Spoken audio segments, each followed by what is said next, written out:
Bismillahirrahmanirrahim.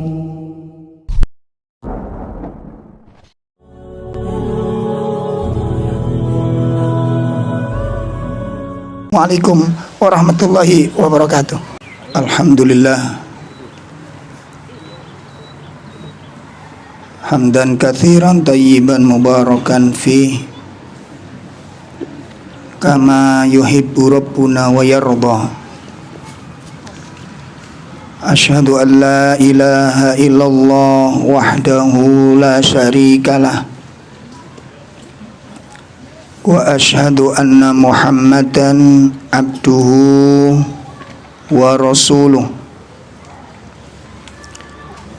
Ya ayyuhalladzina amanu taqullaha haqqa tuqatih wa la tamutunna illa wa antum muslimun. Bapak-bapak, ibu-ibu, jamaah majelis taklim yang semoga dimuliakan Allah Subhanahu wa ta'ala. Hari ini insyaallah kita bahas yang keenam adalah al-istijal. Al-istijal, tergesa-gesa. Nah, jadi dari pintu itu syaitan merusak manusia. Dari pintu yang namanya istijal.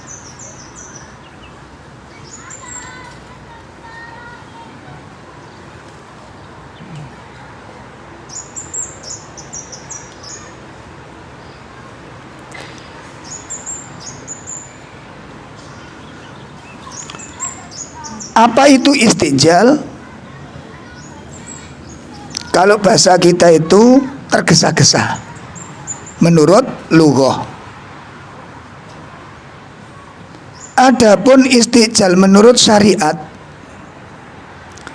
sebagaimana dijelaskan di dalam kitab Muqawwimat Ad-Da'iyah An-Najih, yang disebut al-istijal itu adalah huwa talabu wuqu'il amr qabla waqtih. Yang dinamakan istijal itu adalah mengharap, menginginkan selesainya suatu urusan sebelum waktunya. Mengharap selesainya suatu urusan sebelum waktunya, itu namanya apa? Istijal. Mengharap selesainya suatu urusan sebelum waktunya. Niku sing disebut istijal. Ngaten. Nek cara wong panen buah niku napa? Buah niku dikarbit. Nah, itu termasuk napa? Istijal. Wis cah wedok-wedok kepingin nang duwe anak durung nikah, meteng dhisik. Ah, niku termasuk istijal. Sampeyan kok semangat banget.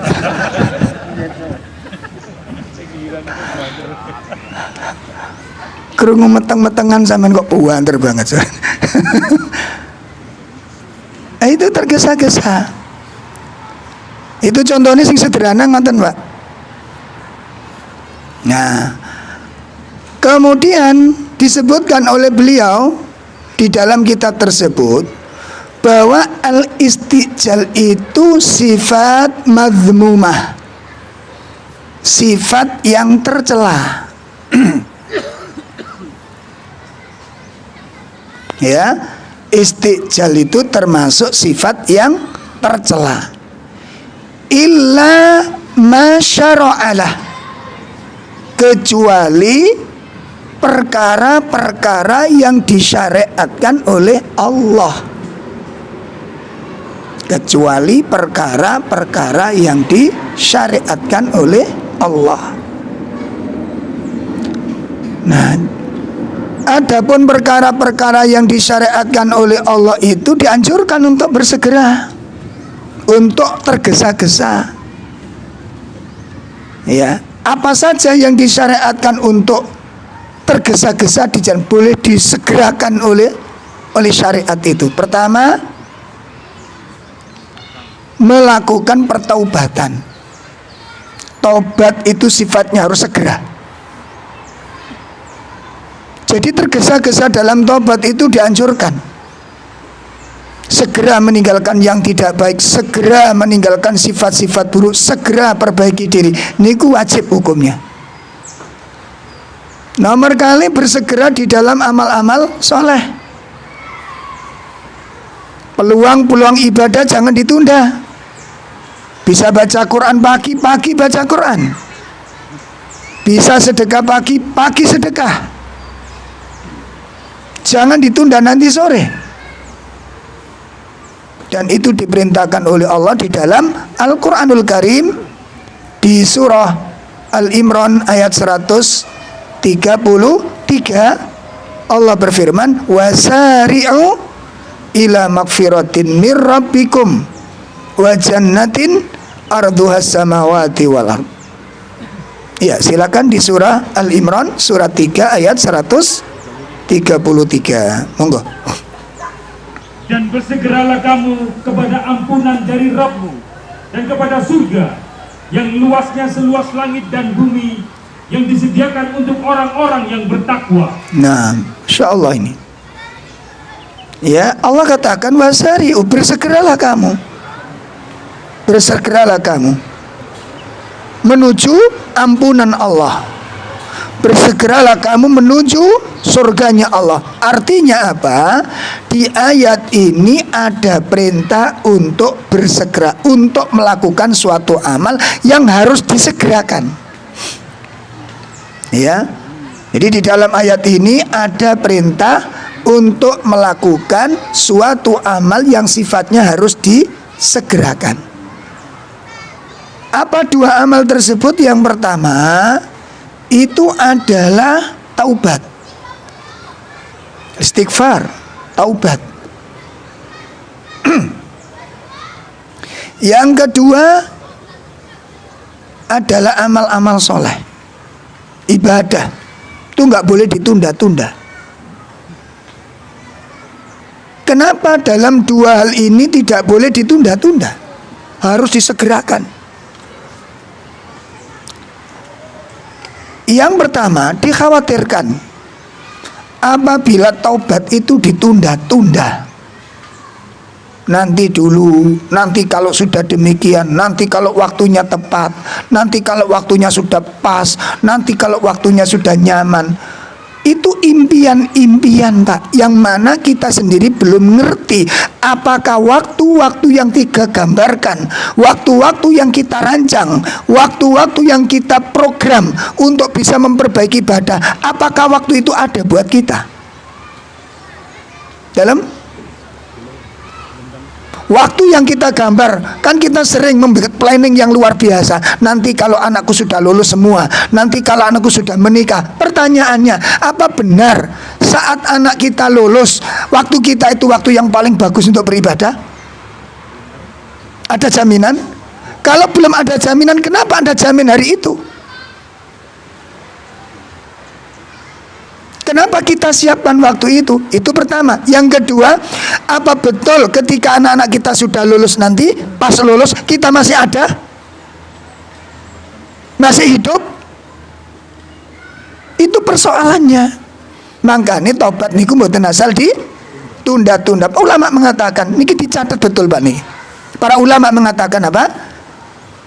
Taubataka ajaluka la tantadhiru taubataka. Ajaluka la tantadhiru taubataka. Ajalmu tidak menanti taubatmu. Kita harus punya catatan ini.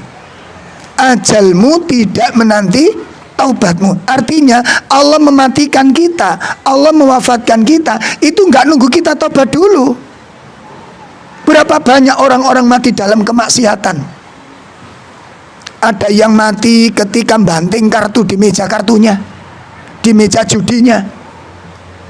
Nauzubillah, misalnya saat dia membanting kartunya, ternyata dikalahkan oleh musuhnya, shock dia dan meninggal di meja judinya. Dan berapa kali peristiwa kita diperdengarkan, seorang orang laki meninggal di atas tubuh pelacur saat berzina.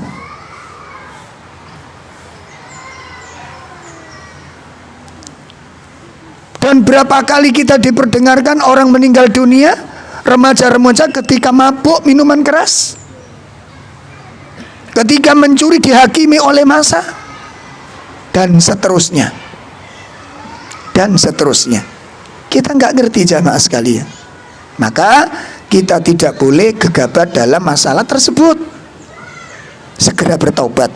Itu yang. Kemudian yang kedua apa tadi? Amal-amal soleh itu disegerakan. Kenapa? Bisa jadi waktu yang dijanjikan, waktu yang kita impikan itu nggak pernah ketemu lagi. Makanya Syekh Utsaimin mengatakan, bisa jadi orang yang berpakaian belum sempat melepas baju pakaiannya, sehingga orang-orang yang memandikan jenazah yang harus melepaskan bajunya. Berapa banyak, kata beliau di dalam Syarah Riyadhus Shalihin, berapa banyak orang-orang tertidur dan kemudian tidak terbangun selama-lamanya. Berapa banyak seorang suami pesan kepada istrinya untuk dimasakkan sayuran favoritnya, lalu dia pamit keluar untuk mencari sesuatu. Istrinya di rumah sambil memasaknya dengan senang mempersiapkan hidangan untuk suami. Tiba-tiba dia dijemput oleh seseorang, suaminya telah meninggal di tengah jalan. Berapa banyak kisah-kisah ini kita dengarkan. Ini sebabnya kita tidak boleh menunda-nunda amal soleh, dan juga tidak boleh menunda-nunda taubat. Jadi yang pertama yang harus disegerakan, yang dianjurkan untuk segera dan tergesa-gesa kita jalankan adalah bertaubat dan mohon ampun kepada Allah. Yang kedua apa? Nah, melakukan amal-amal soleh. Iya. Kemudian yang ketiga adalah merawat jenazah. Itu diperintahkan oleh Nabi untuk disegerakan, tidak boleh ditunda-tunda. Yang keempat, bayar hutang. Nah ini, jadi teman-teman yang punya hutang jangan pakai dalil istijal. Begitu ada orang nagih, sampean kesusu atau mas, Allah melarang kita tergesa-gesa gitu. Diwajibkan, disegerakan kita. Kalau memang segera punya kemampuan untuk segera melunasi hutang-hutangnya. Berapa banyak, ngapunten bapak-bapak ibu-ibu, kalau memang tidak bisa membayar semuanya, coba dimulai dari perkara yang kecil, dicicil. Atau kalau memang tidak mampu, tolong hubungi si penghutang supaya hubungan bisa terjaga dengan baik. Berapa banyak pertemanan rusak gara-gara ini? Leres? Berapa banyak persahabatan hancur gara-gara masalah ini? Karena nggak ada komunikasi yang baik. Kalau memang nggak mampu, sampaikan kepada si penghutang, Pak, Mas, Mbak, yuk, Jeng, mohon maaf, saya tidak bisa menepati janji saya karena adanya uzur. Nek sampean jujur, omongan kita itu punya kekuatan nanti. Allah lapangkan orang-orang yang telah membantu kita itu, Allah lapangkan hatinya nanti. Tapi sing jujur, jelas ya. Jangan sampai kita hutangnya begitu semangat, waktu bayarnya tumak ninah. Anteng karena apa ini? Ini nggak boleh demikian. Nah, itu yang keberapa? Yang keempat. Yang kelima, yang dianjurkan untuk disegerakan adalah menikahkan putri-putrinya. Menikahkan apa? Putri-putrinya pun. Baik, kita lanjutkan bab tentang istijal ini. Jadi istijal itu merupakan sifat yang tercela kecuali perkara-perkara yang disyariatkan oleh Allah Subhanahu wa taala. Itu yang di bawah dahan, awas hati-hati Pak nih. Kayaknya mau jatuh itu. Mungkin agak pindah aja, geser ke selatan ya. Kok khawatir kalau jatuh itu? Kok wis gondal gandul ya. Baik, kita lanjutkan. Kemudian walladzi yuharriku hadhi sifah, yang menjadi pendorong terjadinya sifat istijal. Apa yang menyebabkan terjadinya sifat tergesa-gesa? Di antara sebab yang mendorong seseorang bersikap tergesa-gesa itu adalah anna tabiatal insan. Itu karena bagian dari tabiat dasar manusia. Itu karena tabiat dasar manusia. Allah Subhanahu wa ta'ala berfirman di surah Al-Anbiya ayat 37. Surah Al-Anbiya ayat 37. Ya, surat 21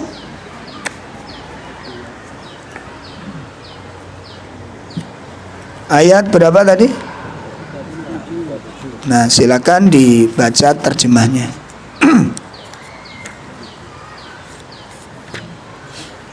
Manusia telah dijadikan bertabiat tergesa-gesa.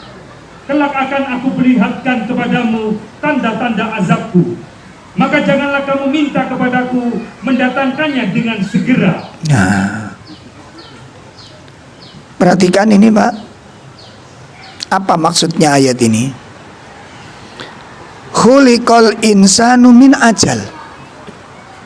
Manusia itu diciptakan dalam keadaan tergesa-gesa. Lalu Allah mengatakan, aku akan tampakkan kepadamu tanda-tanda kebesaranku, akan azab yang akan Allah berikan pada mereka. Oleh karena itulah fala tastajilun, maka jangan tergesa-gesa. Maksudnya apa jangan tergesa-gesa itu? Jangan tergesa-gesa untuk diturunkan azab. Ya. Jangan tergesa-gesa untuk diturunkan azab. Itu sifat tergesa-gesa manusia. Jadi nek ana wong gak nyenengi, orang memusuhi, itu keinginan kita. Coba ayo kita jawab dengan jujur ya. Kalau ada orang mencaci maki kita, mungkin mencaci amal kita, mencela kita, menghujat kita, itu hati kita itu lebih seneng orang itu dapat hidayah atau segera azab? Ayo. Jadi kalau ada orang mendapat azab itu seneng kita itu. Ya.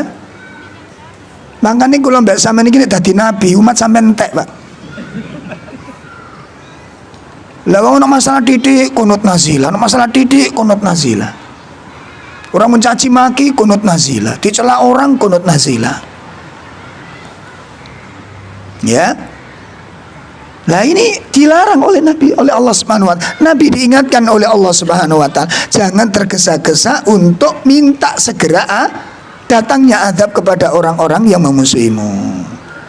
Pun itu persoalan yang kedua. Jadi yang pertama tadi tentang definisi istijal. Apa tadi sifat istijal tadi? Makna istijal tadi apa? Mendapat sesuatu sebelum mengharapkan selesainya satu urusan sebelum tiba waktunya. Dan itu akhirnya terjadi banyak hal itu, Pak. Ya, korupsi terjadi karena faktor ini. Karena faktor ini. Ya. Nah, kemudian Di dalam istijal itu meliputi beberapa macam bentuk. Kita perhatikan. Yang pertama, ya, ini bentuk-bentuk ketergesa-gesaan kebanyakan manusia. Ya, bentuk-bentuk dari ketergesa-gesaan manusia. Kebanyakan manusia itu tergesa-gesanya di sini ini. Pertama, yaitu dengan istijal nuzulul adab bimukhallifina wa hadha imaratu wa alamatul ba's alladhi la yaliku biddu'a ilallahi ta'ala. Pertama, tergesa-gesa datangnya azab, turunnya adab kepada orang-orang yang memusuhinya. Nah, ini termasuk sifat tergesa-gesa yang dilarang oleh Allah. Jadi kalau ada orang memusuhi kita, mendolimi kita, itu jangan segera orang itu mendapat azab dari Allah Subhanahu wa ta'ala. Itu termasuk bentuk-bentuk dari istijal. Nah, kalau ada orang melakukan demikian, ya, jadi kalau ada orang memusuhinya, menyakitinya, mendoliminya, memfitnahnya, lalu kita berharap supaya segera orang itu yang memusuhi kita itu supaya segera diadab oleh Allah. Apa kata para ulama? Beliau mengatakan apa? Hada imarah, ini merupakan tanda-tanda, wa alamatul yas, ini merupakan tanda-tanda keputusasaan. Ya. Jadi nek kula mbak Sam itu segera ingin mendoakan orang-orang yang mendolimi kita, kemudian supaya segera mendapat bencana, itu tanda-tanda adanya keputusasaan. Dan ini menunjukkan tentang qillatul iman, dhaful iman, menunjukkan lemahnya iman kepada Allah Subhanahu wa ta'ala. Sekaligus itu menunjukkan qillatur raja, tipisnya harapan kepada Allah ta'ala. Dan itu tidak patut bagi para pendidik, tidak patut terutama bagi para dai-dai. Ya, maka kita lihat imamud da'i, imam para da'i, teladan para da'i. Siapa? Rasul sallallahu alaihi wasallam. Bagaimana beliau berkiprah di dalam menghadapi ujian-ujian di dalam dakwah. Itu yang pertama yang mendorong di antara bentuk dari sifat istijal, tergesa-gesa apa tadi?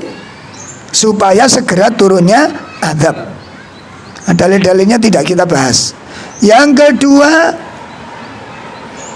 adalah tergesa-gesa al-buruz qablan nuduj. Ya, tergesa-gesa ingin tampil sebagai orang yang berilmu sebelum ilmunya matang, warusukh, dan sebelum ilmunya mumpuni, fil ilm, dalam masalah ilmu. Tergesa-gesa tampil untuk menjadi orang-orang yang berfatwa, tergesa-gesa hadir di tengah-tengah publik sebelum ilmunya mumpuni, sebelum ilmunya matang. Ini merupakan bagian yang terlarang. Fala yajuzu, maka tidak diperbolehkan al-istijal, bersikap tergesa-gesa fidalika, dalam masalah urusan tersebut, dzalika bidunil basirah, sebelum memiliki basirah, memiliki ilmu yang sedalam-dalamnya. Karena agama itu bukan mainan. Agama itu bukan barang mainan. Nah, itu salah satu di antara kesalahan-kesalahan kita. Makanya kemarin ada ustadz kita marah-marah ketika orang baru hijrah langsung diundang untuk ceramah. Loh, ini masalah itu. Lah yang diceramahkan apa gitu, Pak? Baru hijrah disuruh ceramah, diundang. Yang diceramahkan apa? Masa lalu. Masa lalu itu jelek apa baik? Yang jelek. Lu masa jelek kok jenengan tanggapi toh?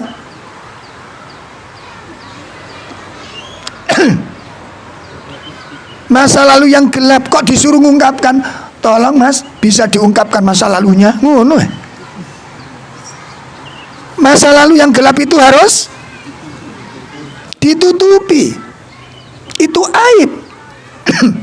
Tidak boleh dibongkar. Tidak boleh ditunjukkan di publik. Tutupi supaya Allah nanti mengampuni dosa-dosanya. Jadi kalau kemudian ada ustadz kita marah-marah itu wajar, Pak. Kenapa? Akhirnya nanti bermunculan fatwa-fatwa yang dikhawatirkan rati ngawur, dan itu muncul di beberapa Jawa Barat itu banyak kemarin. Akhirnya menafsirkan Al-Quran tanpa membaca tafsirnya para ulama, ditafsir-tafsiri sendiri, menyesatkan akhirnya. Yang kena kita lagi. Nah itu ciri-ciri dakwahnya apa itu? Waqad qila al-alim al-ilmu thalatu ashbar. Dikatakan oleh para ulama, orang mencari ilmu itu ada 3 jengkal. Mencari ilmu itu ada 3 jengkal.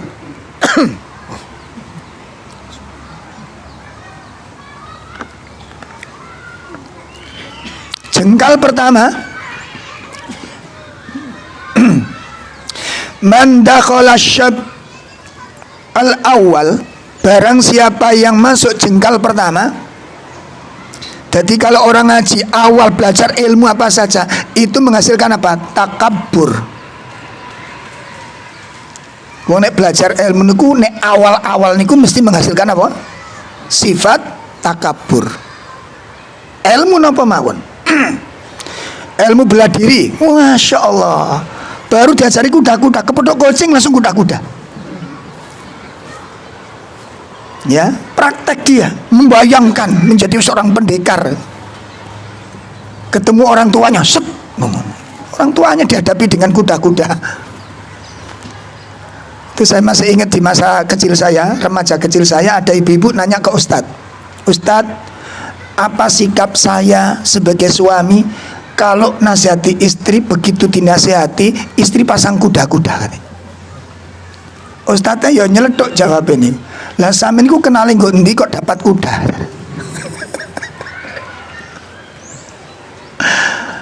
Allah, itu coba aja lihat. Belajar bahasa, ayo belajar bahasa apa coba? Belajar bahasa Arab, baru awal semuanya diajak bahasa Arab. Ana antum antem anteman. Jaya jiu jejak-jejakan. Pengalaman pribadi, Pak, ya Allah, malu saya kalau masih ingat. Waktu saya kuliah bahasa Arab semester awal, itu kan muhadasah toh, melancarkan napa niki bahasa, Pak, dialek. Muhadasah niku dialek. Lah muhadasah iku kudu diomong terus, ngoten lho. Kudu ana lawane. Dadi ngomong nggo endi ae sing tiap hari sing dikekno pelajaran rong lemper iku dibahas ngoten niku. Koyo iya ngoten niku. Nah, pas naik angkot kita pakai itu. Padahal sebenarnya tujuannya ngapal nih mufradat niki. Di samping saya ada remaja yang lebih muda dari saya sedikit. Anteng duduk niku tenang, Mbak. Kita sedang ngobrol dengan menggunakan bahasa Arab cabuan tadi itu. Semester 1. Wes gak karu-karuan. Ya. Setelah ngobrol panjang lebar, saya kenalan dengan remaja tadi. Mau turun mana, Mas? Turun Pilang, Mbak. Oh nggih, Masya Allah. Dari mana? Kuliah bahasa Arab. Teng pundi? Madrasahnya sama ternyata. Semester berapa? Mumtaz. Sudah kapok, saya noleh ke depan. Nggak berani noleh. Berarti ini guyu kekel paling wong iki mah. Subhanallah, bahasa Arab. Ibu-ibu itu sering kali WA ketika kita nasihat, oh jazakillah Ustaz. Jawaban jenengan itu menurunkan harga diri saya, tahu nggak? Jazakillah, ya Allah, turun derajat saya. Aku ditungan ibu-ibu malah nggak tambah api. Karpe bener gitu loh. Malah ada satu kasus itu ketika ada ikhwan, ada ibu-ibu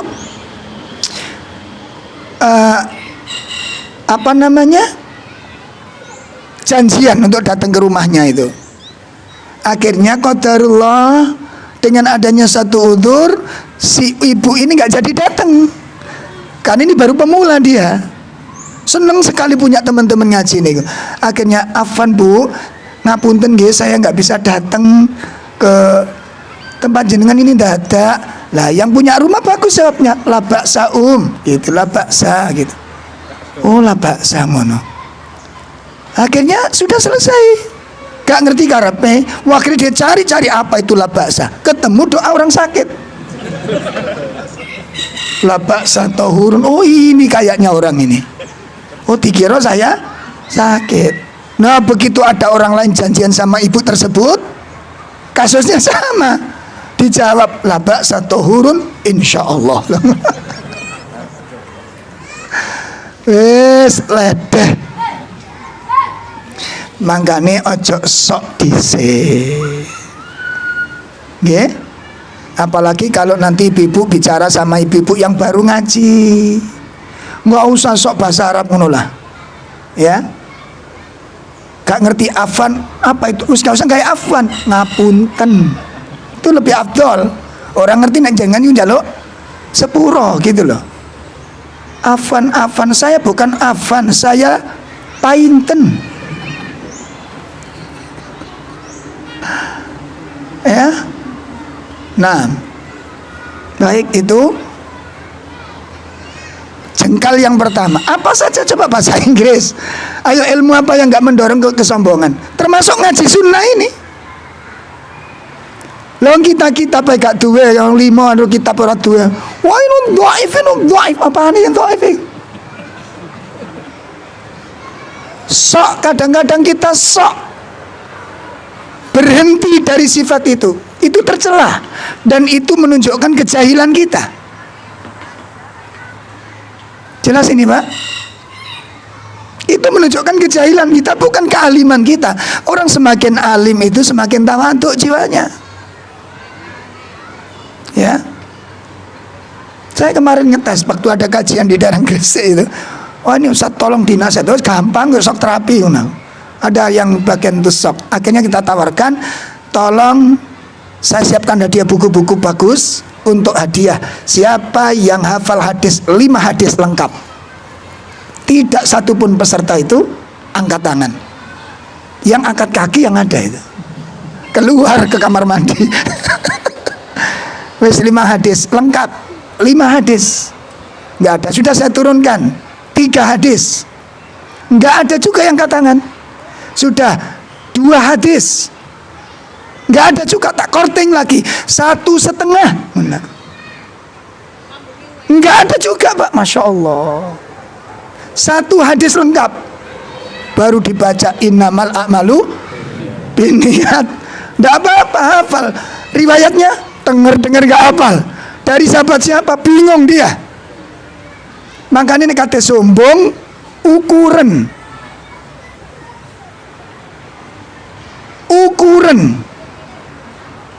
Ojo sok tampil sebagai orang alim, padahal kita jauh dari kealiman. Seakan-akan kita sudah menguasai tentang kitab-kitab, padahal nggak ngerti tentang kitab. Itu kan cacat, itu kan aib, itu kan rendah, itu kan tercela. Bagaimana kita berpose sebagai orang-orang yang seakan-akan sudah tinggi padahal jauh. Makanya hati-hati gitu ya. Itu yang pertama. Yang kedua apa?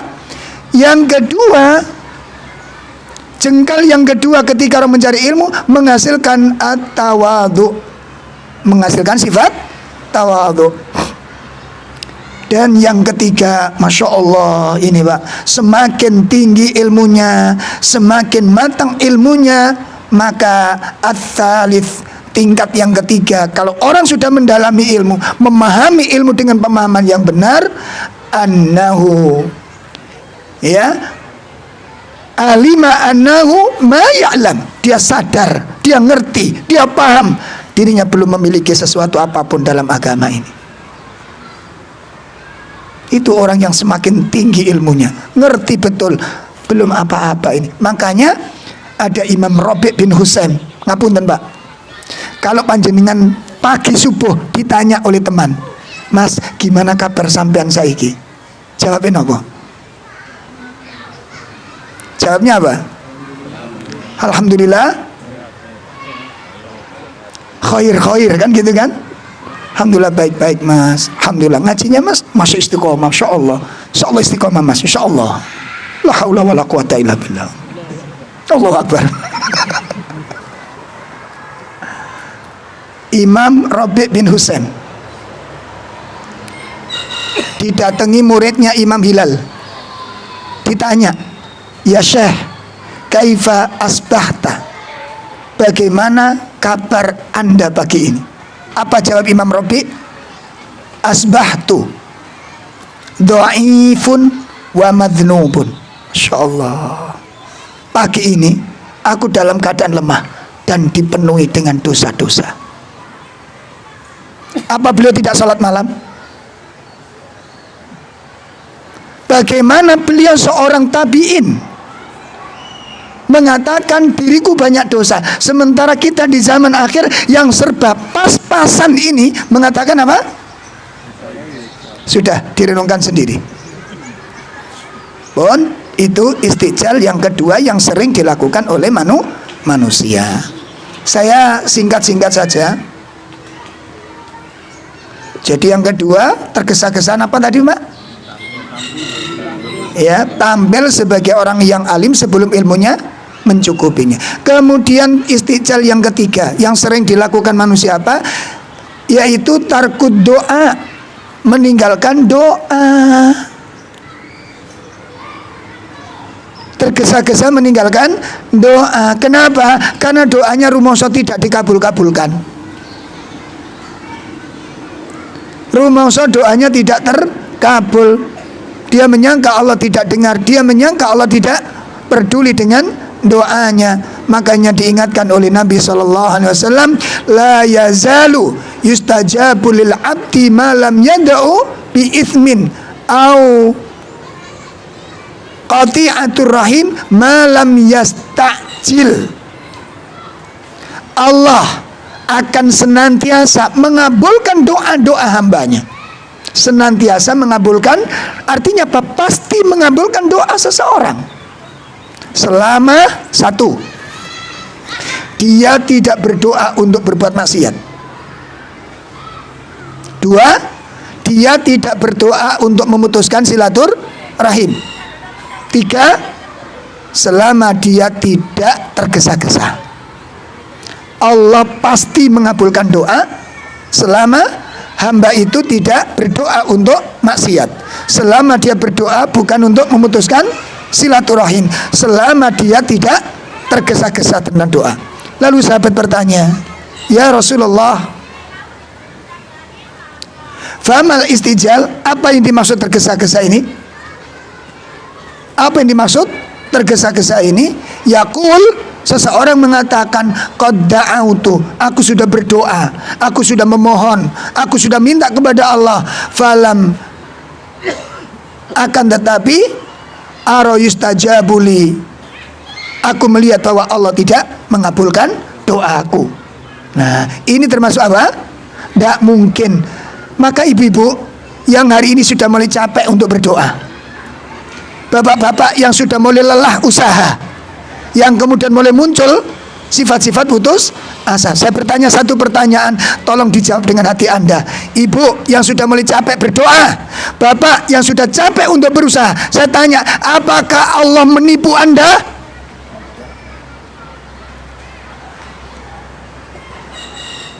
Apa Anda memahami Allah menipu Anda? Allah tidak menepati janjinya? Allah berbohong kepada Anda? Kalau tidak, kalau Anda tidak mempercayai itu, lalu kenapa Anda berhenti dalam doa? Dan kenapa Anda putus asa dari usaha? Itu ketergesa-gesaan yang sering dialami manusia. Yang keempat adalah istijal an-nasr dunat tamakinu min asbabi. Ya, tergesa-gesa diturunkannya pertolongan. Kepingin yang cepat ditolong oleh Allah dari masalah, kepingin yang cepat-cepat dientaskan dari musibah, kepingin cepat-cepat mendapat kebaikan.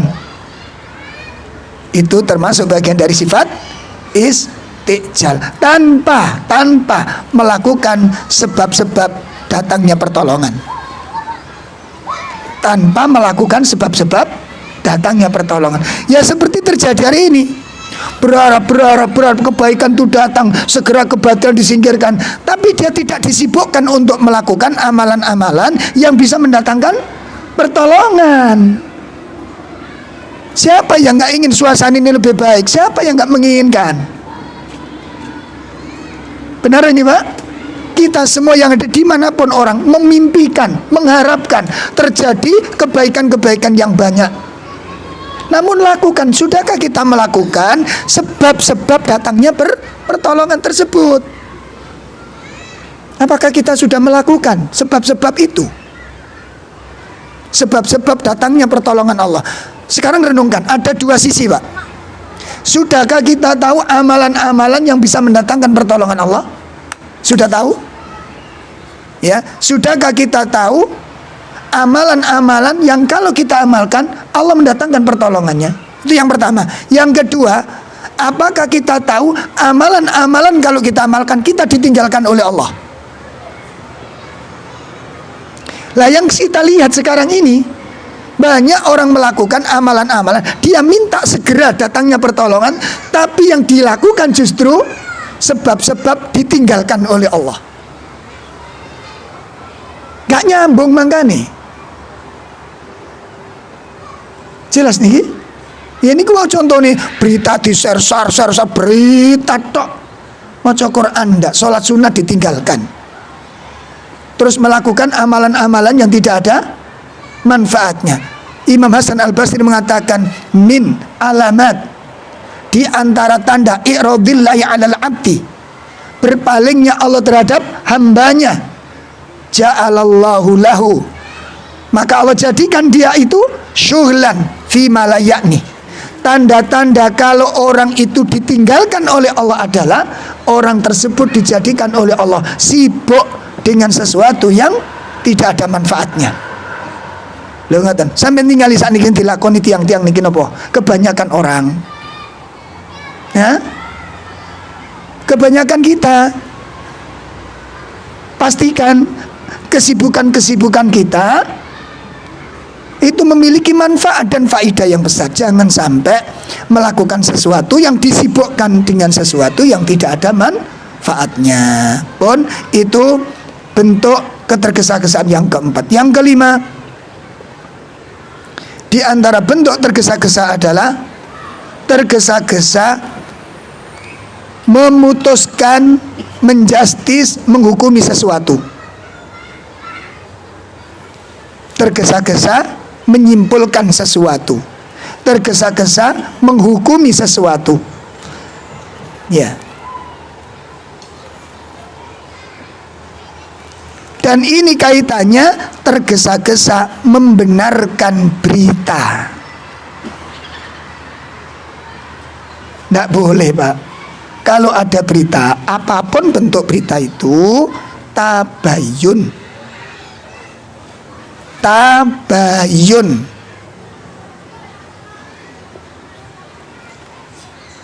Ya, tabayun. Jangan sekali-kali begitu ada berita langsung ditelan, langsung disampaikan. Dan masalah ini Pak, bukan cuma orang-orang awam saja yang jadi korban ini, termasuk para thalabul ilm.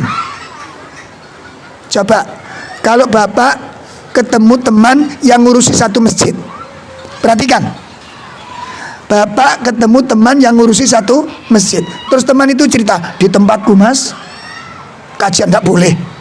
Loh kenapa? Takmirnya bermasalah gitu.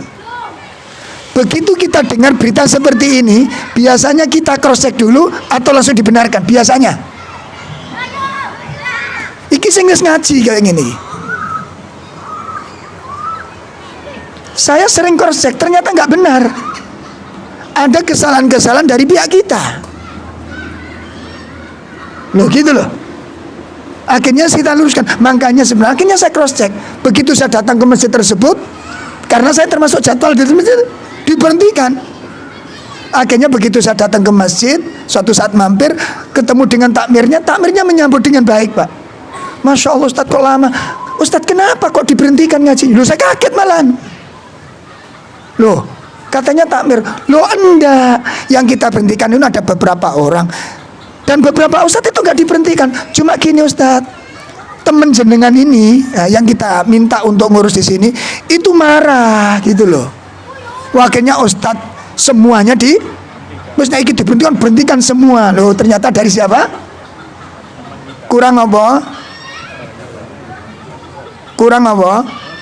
Kurang cross check, kurang sabare.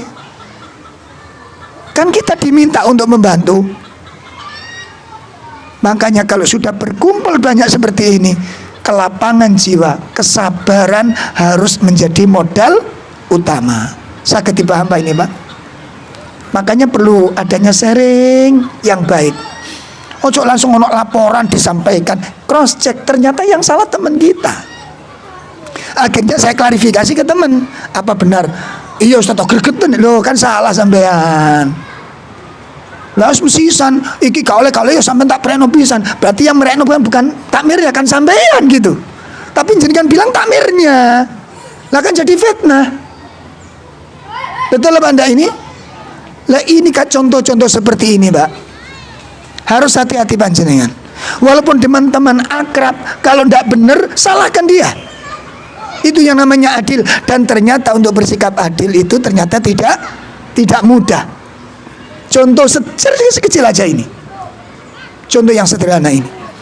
Maka jamaah sekalian yang dimuliakan Allah, ini di antara perkara-perkara yang perlu kita camkan baik-baik. Bon, itu istiqjal yang keberapa? Yang kelima. Jadi tergesa-gesa apa tadi? Membenarkan, tergesa-gesa menyimpulkan, tergesa-gesa menghukumi sesuatu sebelum sesuatu itu jelas permasalahannya.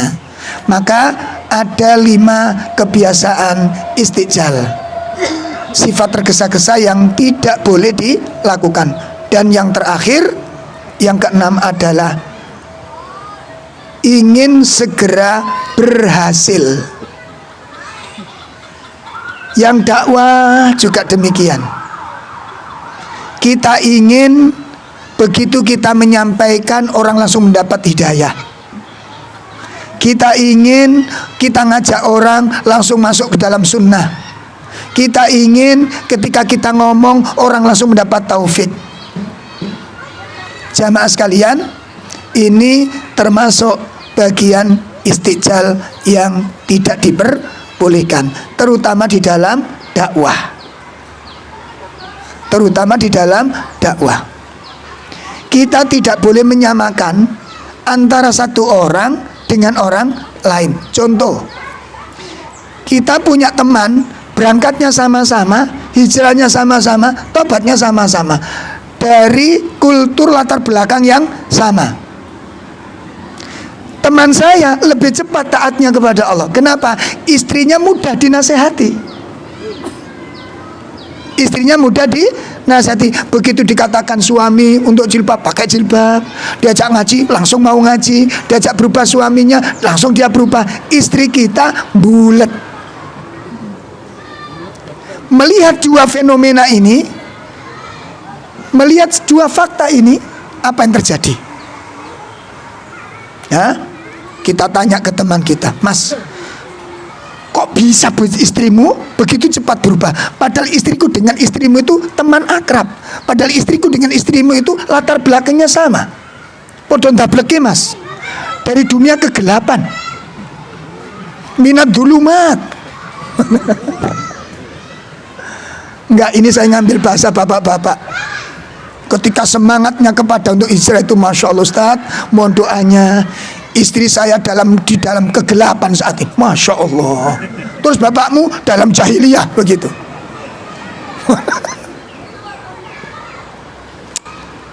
Ternyata di sini Pak. Oleh karena itu bapak-bapak, ibu-ibu yang hari ini pasangannya belum mengikuti jalan yang sama, pasangannya belum memahami dengan pemahaman yang sama, tolong dicamkan dua hal. Tolong dicamkan dua hal. Pertama,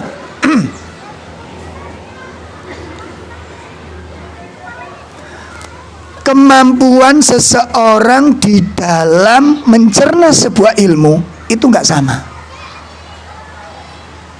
Satu, kemampuan seseorang di dalam mencerna sesuatu itu tidak sama.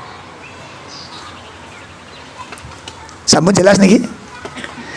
Ketidaksamaan kemampuan dalam mencerna sebuah ilmu mempengaruhi kemampuan seseorang di dalam menerima untuk merealisasikan ilmu tersebut. Satu.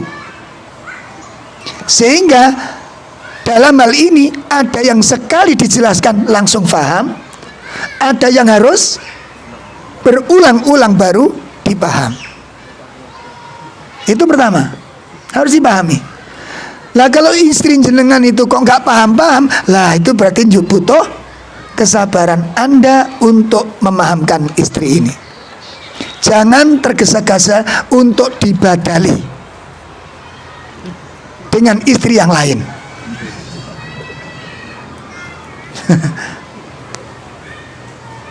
Perlu kesabaran. Atau metode yang dipakai teman Anda dan metode Anda kepada istri Anda itu tidak sama. Ada teman-teman kita itu Masya Allah, nek ngongon istri ini ya Allah, kau wasar Pak, kau wasar. Dia nggak pakai fikih-fikih dakwah itu. Pokoknya qaulul haq walaul murah, sampaikan kebenaran walaupun pahit. Akhirnya kepahitan. Ada metode, ada uslub, ada teori, ada fikih di dalam dakwah itu. Jelas? Ada teman istrinya Masya Allah Pak, suaminya luar biasa, sudah Masya Allah syari, sudah sangat sunnah, akidahnya, akhlaknya Masya Allah, tapi istrinya jauh dari syariat. Bajunya itu pakai seragam bupati, buka paha tinggi-tinggi, ya. Sampai saya diundang ke rumahnya. Kalau Ustadz ingin tahu istri saya, datang ke rumah. Ngono. Lah terus lapo ngono. Saya datang sewaktu-waktu itu. Kodalo beliau cangkruan dengan istrinya. Begitu saya datang, Masya Allah, ngapunten Pak, digusak, ngerti digusak jenengan? Istrinya tuh digusak kayak pite. Mlebu. Jadi karena sungkan dengan saya, biarkan aja, saya bilang, biarkan aja. Akhirnya istrinya sendiri langsung masuk. Akhlak antum kurang bagus begini. Saya malu Ustadz. Nah, akhirnya kita coba, Bu, barangkali berkenan satu saat ada kajian, sekali aja jenengan datang. Nggak pernah. Saya sudah sering ngaji Ustadz, kepingin ngaji, tapi suaminya nggak memperbolehkan. Bener tak Pak? Lawang ngaji pakai celana Ustaz. Ya biarkan aja daripada nggak pakai celana. Loh ya toh. Biarkan saja dia hadir di sana. Lo pakai jilbab mepet, biarkan saja. Dia mau jilbaban itu sudah luar biasa. Hargai setiap kebaikan yang dia lakukan. Akhirnya suaminya, enggak apa-apa kok jari ngono. Disualano. Akhirnya besoknya datang, subhanallah.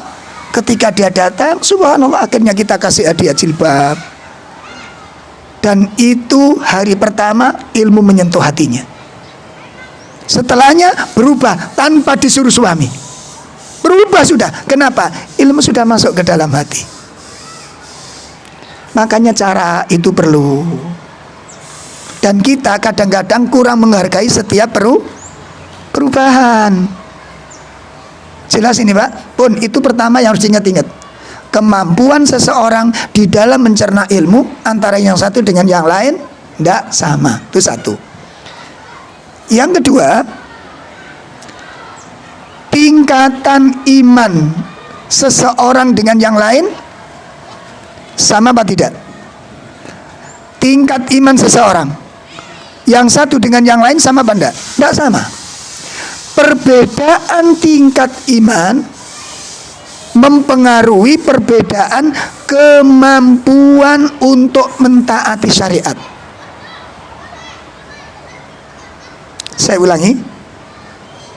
Perbedaan tingkat iman memiliki pengaruh kemampuan untuk mentaati syariat. Maka metode yang kita pakai, kata Syekh Salim Id Al-Hilal di dalam kitab Bahjatun Nadhirin, seorang guru, seorang pendidik, seorang murabbi, seorang dai itu harus seperti seorang dokter ketika mengobati pasien. Seandainya Anda jadi dokter, ketika menemukan sebuah pasien, seorang pasien yang tubuhnya lemas, perutnya mual, kepalanya pusing, dipakai duduk tidak kuat. Tidak kuat dia, pusing, muntah, mual, lemas. Beliur kepalanya kuwi, muter-muter kepalanya, sakit kepalanya. Begitu Anda kasih obat, begitu pagi kasih minum, sore Anda datangi ke sana, pertama kali yang Anda tanyakan apa? Pertama kali yang Anda tanyakan apa? Gimana? Gimana Pak setelah minum obat? Pasien jawab, sudah ada perubahan? Ada Pak. Ini mualnya sudah nggak ada. Pusingnya masih berat, kepala masih berat, dipakai duduk masih belum bisa. Tapi mual sudah hilang, alhamdulillah. Ketika Anda melihat 5 macam penyakit yang dialami, baru 1 yang dia hilang, apa komentar Anda? Apa komentar Anda? Alhamdulillah, berarti sudah mulai ada. Seperti itu cara mendidik. Hargai setiap perubahan, sekecil apapun perubahan itu. Karena ketika perubahan itu disambut dengan baik, disyukuri dengan baik, dimotivasi dengan baik, itu seperti tanaman yang layu, kemudian diberikan siraman-siraman air yang menyehatkan. Ini diantara perkara yang tidak boleh istijal, yaitu tergesa-gesa di dalam berdakwah, tergesa-gesa ingin berhasil, termasuk usaha, termasuk ikhtiar, termasuk cari nafkah. Jangan tergesa-gesa untuk berhasil. Semua ada proses, semua ada tahapan-tahapan yang harus diperhatikan. Jamaah sekalian, ini terpaksa baru satu yang bisa kita sampaikan tentang istijal. Yang kedua, berikutnya yang ketujuh, yaitu al-bukhl, pelit. Termasuk pintu yang dijadikan setan untuk merusak manusia. Sifat bakhil, sifat pelit.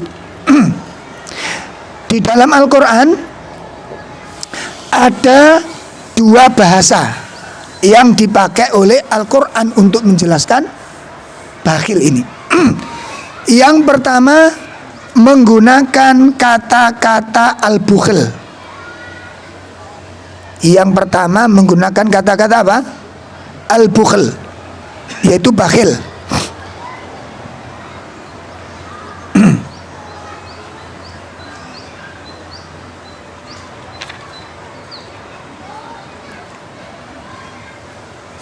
Itu yang pertama, menggunakan kata bakhil.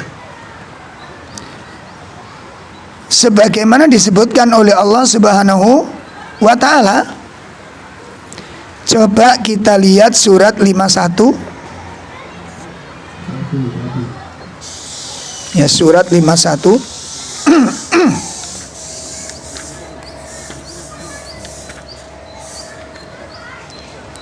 Surat Adz-Dzariyat ayat 19.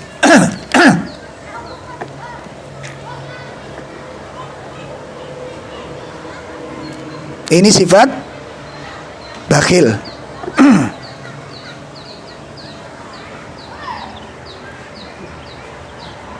Silakan dibaca. Dan pada harta-harta mereka ada hak untuk orang miskin yang meminta dan orang miskin yang tidak mendapat bagian. Nah, sifat bakhil disebutkan di dalam ayat itu tidak adanya perhatian dengan orang-orang miskin. Ini baru sifatnya. Sekarang kata bakhilnya kita lihat di dalam surat 4 ayat 37. Surat 4 ayat 37. Yang menyebutkan kata al-bukhlu. Al-bukhlu.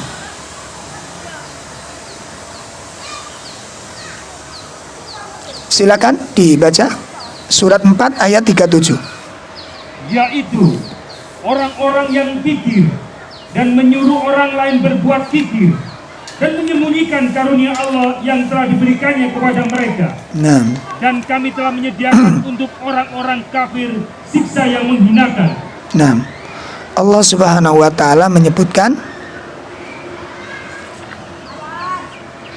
orang-orang yang dikatakan sombong, orang-orang yang dikatakan congkak, itu adalah alladzina yabkhuluna wa ya'muruna nas bil bukhl.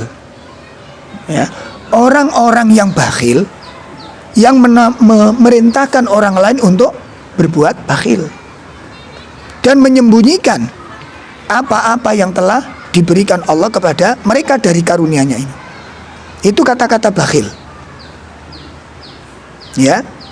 Kemudian yang kedua, Al-Quran menggunakan kata-kata asyukhu. Napa? Asyukhu. Ya, asyukhu. Kita bisa lihat di dalam surat 59 ayat 9. Surat 59 ayat 9. Wa may yuqasuhha asyuh. Iya, silakan. Dan orang-orang yang telah menempati kota Madinah dan telah beriman sebelum kedatangan mereka, yaitu kaum Muhajirin, mereka yaitu Ansar mencintai orang yang berhijrah kepada mereka, kaum Muhajirin, dan mereka tiada menaruh keinginan dalam hati mereka terhadap apa-apa yang diberikan kepada mereka, dan mereka mengutamakan yaitu orang-orang Muhajirin atas diri mereka sendiri sekalipun mereka dalam kesusahan. Dan siapa yang dipelihara dari kepikiran dirinya, mereka itulah orang-orang yang beruntung. Baik. Jadi yang dikatakan bakhil dengan asyuk niku beda. Al-bukhl dengan syukh itu beda. Kita lihat dulu makna syukh. Asyukh. Apa ini? Al-bukhl dulu ya. Kita lihat apa al-bukhl itu. Bakhil. Makanya wonten gini bahasa Indonesia itu ada istilah bakhil, ada istilah pelit. Beda nih bakhil kali pelit nih kenapa? Sama dengan ujub dengan sombong. Bedanya apa? Hah? Bedanya apa? Ini bahasa Indonesia podo kabeh, Pak. Tapi kalau udah masuk bahasa Arab beda. Ya sama infak dengan sodako, siam dengan saum, itu kalau bahasa Indonesia sama. Tapi begitu dibahasakan Arab itu memiliki makna-makna yang lebih spesifik lagi. Ya. Sekarang kita lihat makna bakhil menurut para ulama. Pertama, Imam Ar-Raghib Al-Asfahani.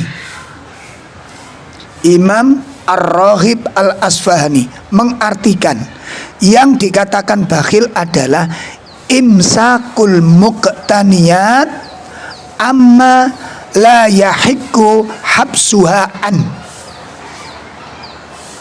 Yang dikatakan bakhil itu adalah menahan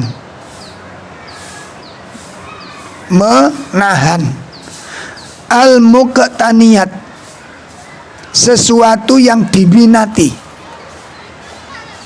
Sesuatu yang diminati. Napa diminati nih?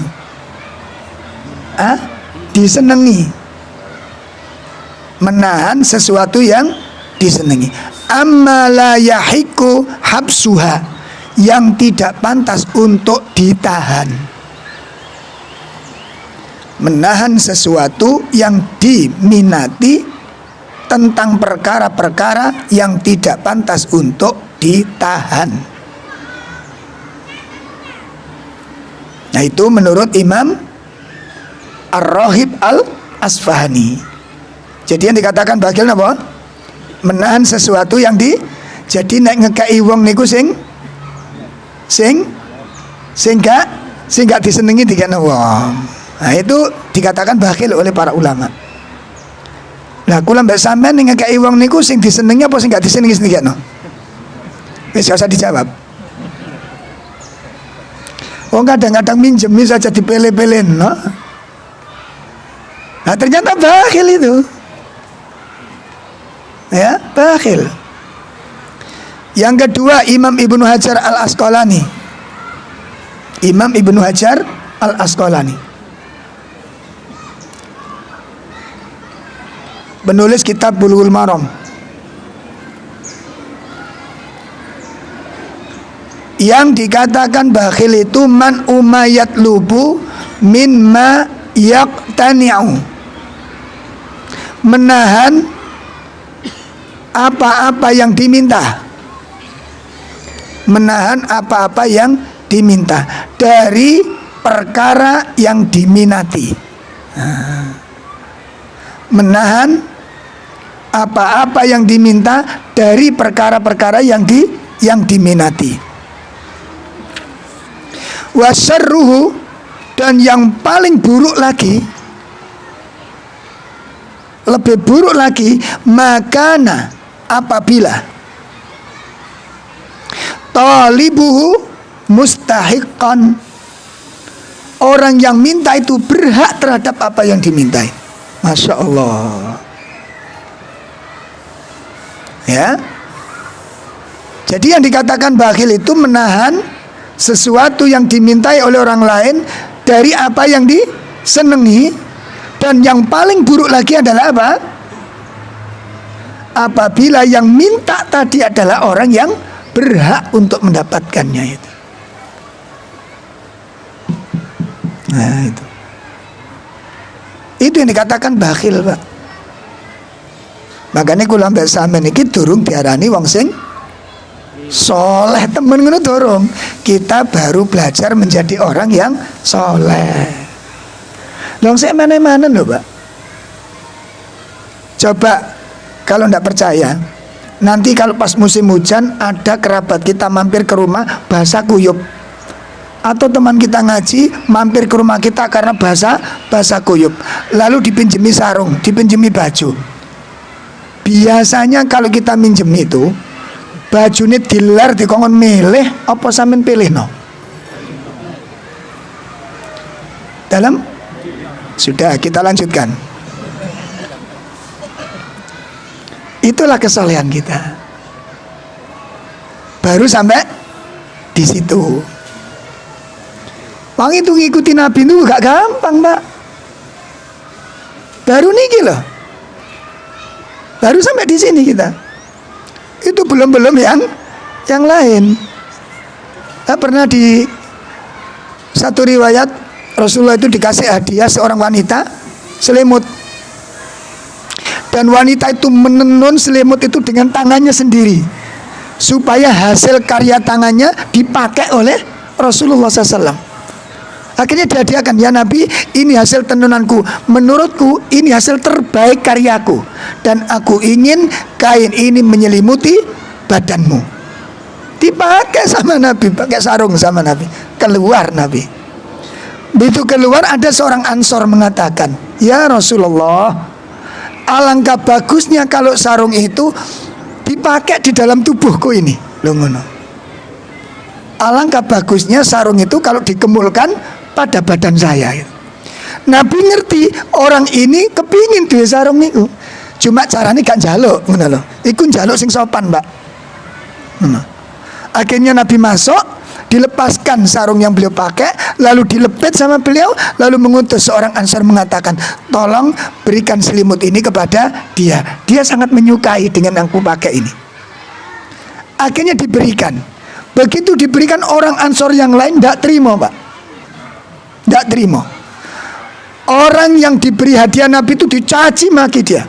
Kamu kebacut, kamu keterlaluan. Bukankah kamu ngerti kalau Nabi itu diminta tidak pernah nolak? Kamu ngerti itu. Dan kamu juga ngerti Nabi menerima pemberian itu karena beliau sangat butuh dengan selimut itu. Bahasa kita, kamu itu kok kebacut katanya.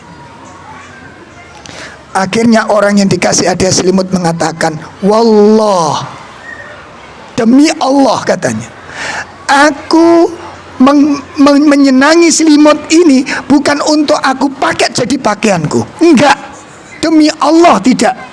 Tapi aku ingin dengan hadiah dari Nabi ini, aku ingin kain ini akan menjadi kain kafanku saat aku meninggal dunia. Kenapa? Aku ingin kain yang pernah dipakai oleh Nabi itu aku pakai ketika aku meninggal dunia. Dan perawi mengatakan benar orang tersebut. Saat orang ini meninggal, kain itu yang dijadikan kain kafannya. Dan orang yang tadi mencaci maki cemburu, ruang ngono aku sing njaluk jadi. Allah. Ini ketermawanan Rasulullah sallallahu alaihi wasallam. Baik bapak-bapak, ibu-ibu, ini tentang yang namanya bakhil. Sedangkan asyuh, yang namanya pelit, yang namanya kikir,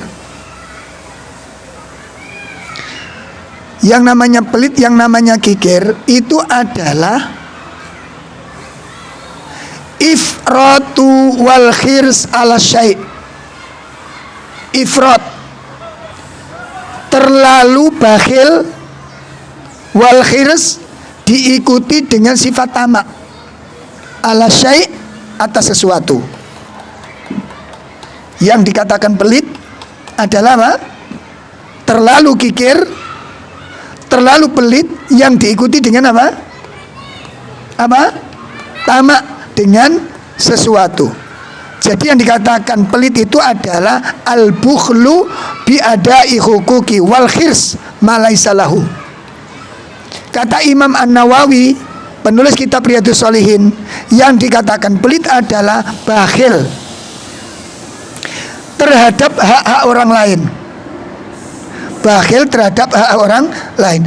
Ditambah lagi tamak dengan apa yang bukan miliknya. Jadi tingkatannya lebih tinggi mana?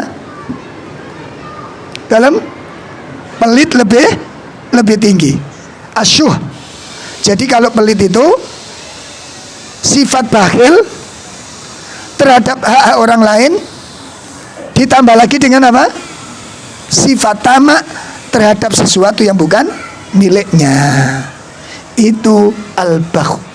Dan sifat ini merupakan sifat tercela dan memiliki dampak buruk yang sangat besar. Bahaya-bahayanya mungkin satu saat akan kita kaji di pertemuan-pertemuan berikutnya nanti. Sampai di sini kajian kita pagi ini.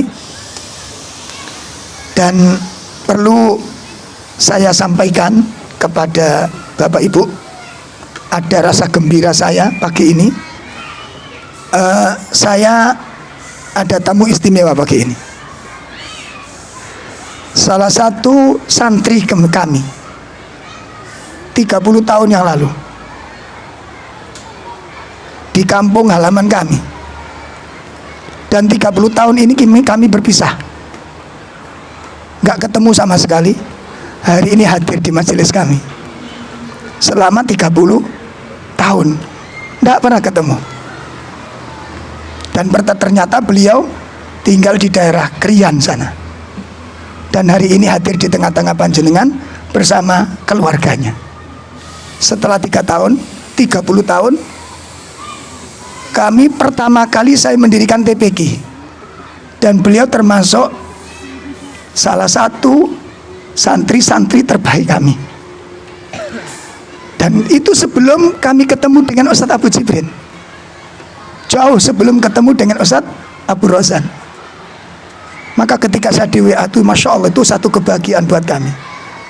Dan Alhamdulillah pagi ini beliau bersama-sama kami. Dan Alhamdulillah bisa dipertemukan di usia-usia seperti ini. Saya masih ingat betul, kami waktu pertama kali mendirikan TPQ dengan susah payah di kampung terpencil, dengan beberapa santri yang ada, dan beliau termasuk salah satu santri kami yang terbaik. Dan mudah-mudahan Allah berikan istiqomah kepada keluarganya. Selamat datang Bapak Ibu, ya, Mbak Yanti, Mbak Nur Khalifah, nama yang kami berikan, dan itu masih disimpan nama itu. Satu kebahagiaan bagi kami. Maka kami doakan di majelis yang mulia ini, semoga keluarga panjenengan diberkahi oleh Allah Subhanahu wa taala, dan juga keluarga kita jamaah semoga dijaga oleh Allah dari segala keburukan, semoga dijauhkan dari segala fitnah. Semoga Allah mengikatkan hati kita di atas keimanan, menggolongkan kita orang-orang yang soleh, dan semoga Allah menjadikan kita orang-orang yang istiqomah di atas ketaatan kepada Allah Subhanahu wa taala. Demikian kajian kita pagi ini, kurang lebih mohon maaf. Wa sallallahu ala nabiyina Muhammad, subhanakallahumma wa bihamdika, asyhadu an la ilaha illa anta astaghfiruka wa atubu ilaik. Assalamualaikum warahmatullahi wabarakatuh.